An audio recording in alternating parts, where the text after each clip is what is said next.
Shalom saudara pendengar saudara rohani yang dikasihi Tuhan Yesus Kristus. Selamat datang di renungan rohani malam hari ini. Selamat malam, saya berdoa agar saudara sehat selalu. Semoga Roh Kudus hadir di tengah kita saat ini. Sebelum kita mulai renungan malam ini, marilah kita bersama-sama berdoa. Bapa kami yang di surga, Bapa di dalam nama Tuhan Yesus Kristus, kami sungguh mengucap syukur, ya Tuhan, oleh karena Engkau sangat baik buat kami. Engkau ada bersama kami dan menopang hidup kami di siang hari dan di malam hari. Engkau ada bersama-sama dan menyertai kami. Tuhan, kami memuji dan bersyukur kepadamu pada malam hari ini, kami masih bisa berkumpul di rumah kami yang kecil ini. Tuhan, saat ini kami hendak mendengarkan firman-Mu. Berilah pengetahuan dan bimbinglah hamba-Mu ini agar apa yang Engkau firmankan dapat bekerja sesuai kehendak-Mu. Buat kami jemaat-Mu, bukalah hati dan pikiran kami untuk mendengar dan menerima firman-Mu. Kiranya firman-Mu ini dapat menjadi berkat bagi kami. Berbicaralah Tuhan, kami sudah siap menerima firman-Mu. Di dalam nama Tuhan Yesus Kristus kami berdoa dan mengucap syukur. Amin. Sahabat saudara rohani, pembacaan ayat emas Alkitab renungan kita malam hari ini. Nats pilihan kita adalah, tetapi hati kami tabah, dan terlebih suka kami beralih dari tubuh ini untuk menetap pada Tuhan. Tertulis dalam kitab 2 Korintus 5 ayat 8, bacaan kita pada malam ini terambil dari kitab Lukas 16 ayat 19 sampai dengan ayat 31. Ada seorang kaya yang selalu berpakaian jubah ungu dan kain halus, dan setiap hari ia bersukaria dalam kemewahan. Dan ada seorang pengemis bernama Lazarus, badannya penuh dengan borok, berbaring dekat pintu rumah orang kaya itu, dan ingin menghilangkan laparnya dengan apa yang jatuh dari meja orang kaya itu. Malahan anjing-anjing datang dan menjilat boroknya. Kemudian matilah orang miskin itu, lalu dibawa oleh malaikat-malaikat ke pangkuan Abraham. Orang kaya itu juga mati, lalu dikubur. Dan sementara ia menderita sengsara di alam maut, ia memandang ke atas, dan dari jauh dilihatnya Abraham, dan Lazarus duduk di pangkuannya. Lalu ia berseru, katanya, "Bapa Abraham, kasihanilah aku, suruhlah Lazarus, supaya ia mencelupkan ujung jarinya ke dalam air dan menyejukkan lidahku. Sebab aku sangat kesakitan dalam nyala api ini." Tetapi Abraham berkata, "Anak, ingatlah, bahwa engkau telah menerima segala yang baik sewaktu hidupmu, sedangkan Lazarus segala yang buruk. Sekarang ia mendapat hiburan dan engkau sangat menderita. Selain daripada itu di antara kami dan engkau terbentang jurang yang tak terseberangi, supaya mereka yang mau pergi dari sini kepadamu ataupun mereka yang mau datang dari situ kepada kami tidak dapat menyeberang." Kata orang itu, "Kalau demikian, aku minta kepadamu, Bapa, supaya engkau menyuruh dia ke rumah ayahku, sebab masih ada 5 orang saudaraku, supaya ia memperingati mereka dengan sungguh-sungguh, agar mereka jangan masuk kelak ke dalam tempat penderitaan ini." Tetapi kata Abraham, "Ada pada mereka kesaksian Musa dan para nabi. Baiklah mereka mendengarkan kesaksian itu. Jawab orang itu, "Tidak, Bapa Abraham. Tetapi jika ada seorang yang datang dari antara orang mati kepada mereka, mereka akan bertobat." Kata Abraham kepadanya, "Jika mereka tidak mendengarkan kesaksian Musa dan para nabi, mereka tidak juga akan mau diyakinkan, sekalipun oleh seorang yang bangkit dari antara orang mati." Lukas 16 ayat 19 sampai dengan ayat 31. Topik dari ayat emas renungan kita adalah umat Allah tidak pernah berpisah pada akhirnya. Mari kita mulai renungan malam kita. Judul renungan kita hari ini adalah Misteri Agung. Kisah inspiratif. Banyak orang menggemari kisah-kisah misteri. Memang menyenangkan berperan sebagai detektif dan mencoba menebak siapa pelakunya pada saat kita membaca novel misteri. Tetapi ada kasus yang tidak akan pernah kita pecahkan sebelum kita mengalaminya sendiri. Kita yang telah menyaksikan dengan perasaan sedih kematian orang yang kita kasihi, mungkin akan bertanya-tanya mengenai keberadaan baru mereka.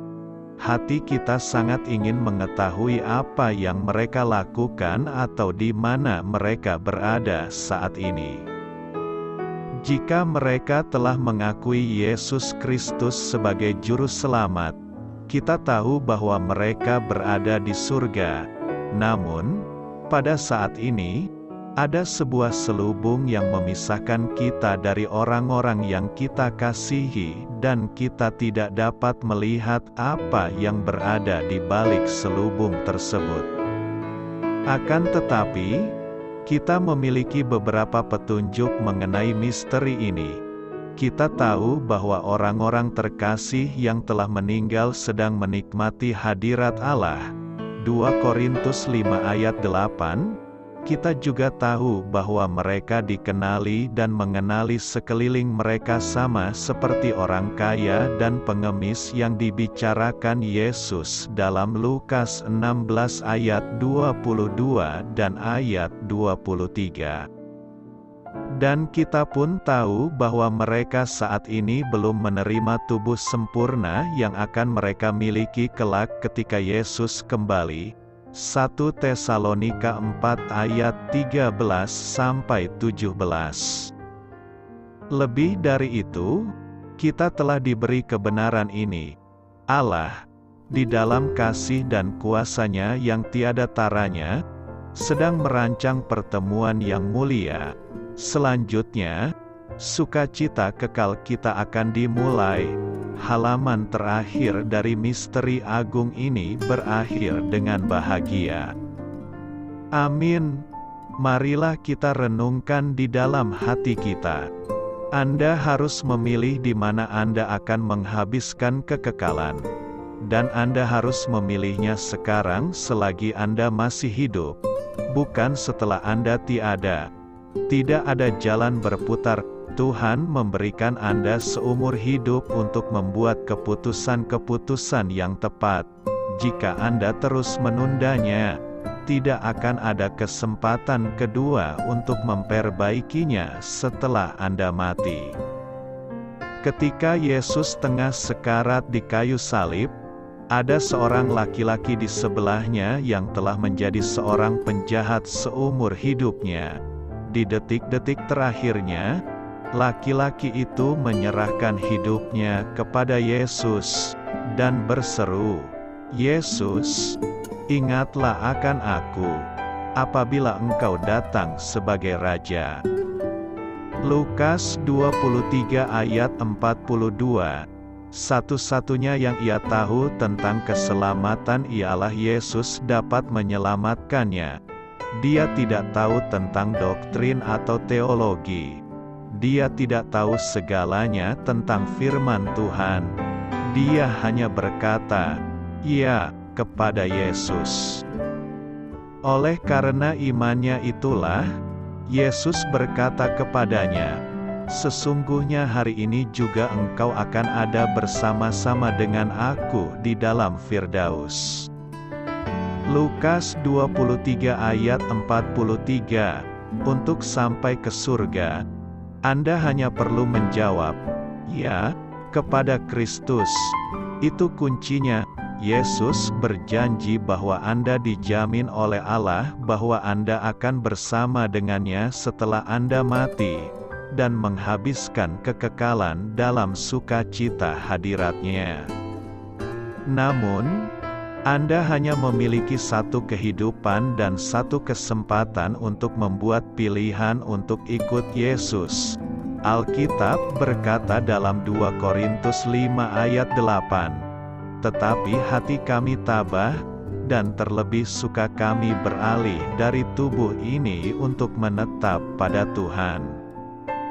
Tuhan telah melakukan segalanya untuk memastikan Anda sampai ke surga.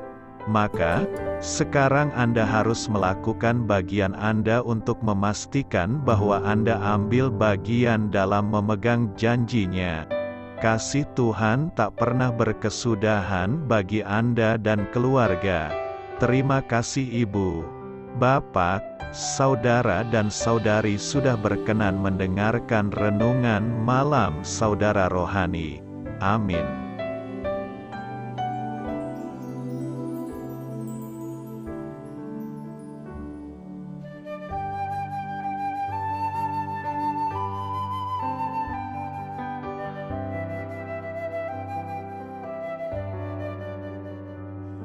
Marilah kita renungkan, sahabat saudara rohani, demikianlah renungan firman Tuhan malam hari ini.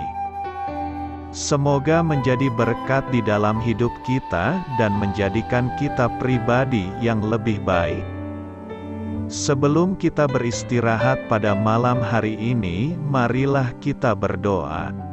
Bapa kami yang di surga, Bapa di dalam nama Tuhan Yesus Kristus, kami sungguh mengucap syukur, ya Tuhan, oleh karena Engkau sangat baik buat kami.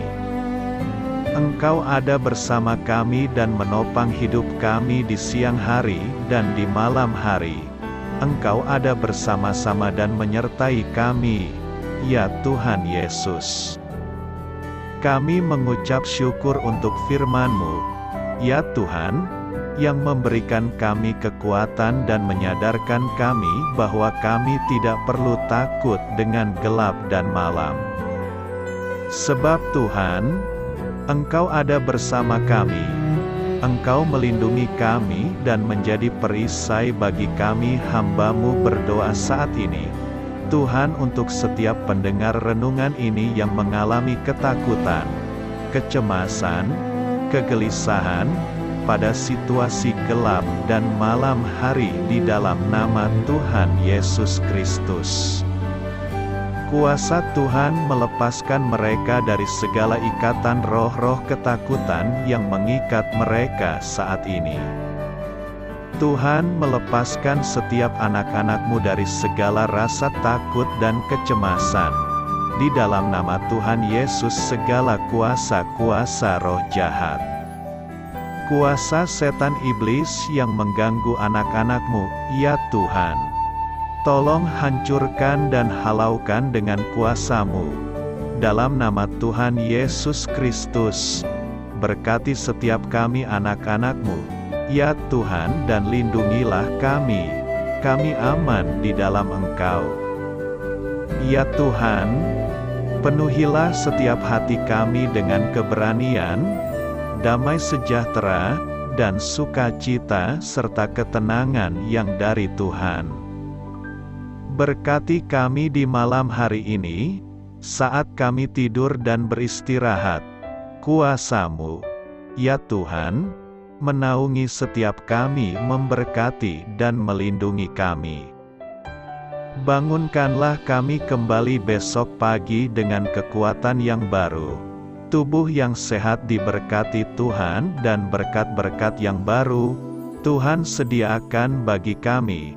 Terima kasih, Ya Tuhan, kami sungguh mengucap syukur untuk firman-Mu yang menguatkan kami. Dalam nama Tuhan Yesus Kristus Juru Selamat kami, Bapa kami yang baik, kami mengucap syukur dan berdoa haleluya. Amin. Biarlah firman Tuhan menjadi pengingat untuk kita semua, bahwa tuntunan dari Roh Kudus akan selalu memberi jalan keluar bagi setiap permasalahan hidup kita, dan memberi kedamaian di hati kita. Amin. Sampai jumpa di renungan malam saudara rohani berikutnya.